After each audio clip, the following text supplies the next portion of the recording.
ঘড়ির কাঁটা স্রেফ 1 মিনিটের ঘর পার হয়েছে। ফুটবলাররা তো দূরে থাক, রেফারিও বোধহয় তখনও পুরোপুরি সতর্ক হয়ে ওঠেননি।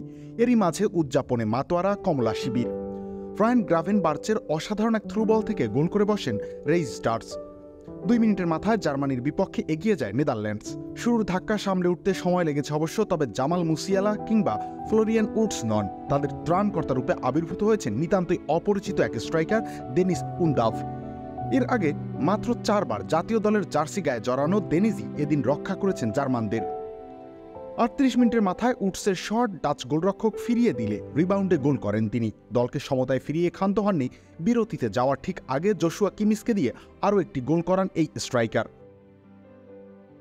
যদিও এতে ভাগ্যের সহায়তা ছিল বটে, তবে লিড বেশিক্ষণ ধরে রাখতে পারেনি ম্যানুয়েল নয়ারবিহীন জার্মানি। বল পায় ফ্রায়ান ব্রাপ্রির দৃঢ়তা আর ডেনজেল ডামফ্রিসের ফিনিশিংয়ের কল্যাণে নেদারল্যান্ডস আবারও ম্যাচে ফ্রে। খামেরা তো দাগ হয় কিভাবে? এই যে ভাবি, দাগও যাবে রাগও যাবে, নিন চাকা সুপার হোয়াইট। আমস্টারডামে দুই দলই মাঠে নেমেছিল 4-2-3-1 ছকে।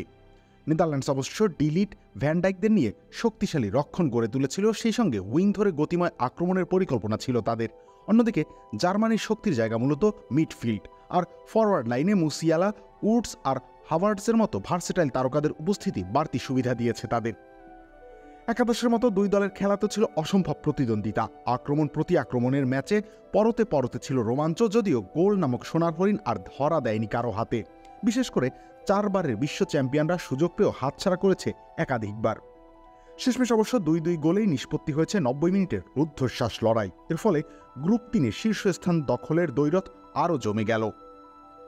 রবিউল ইসলাম রনি, খেলা 71।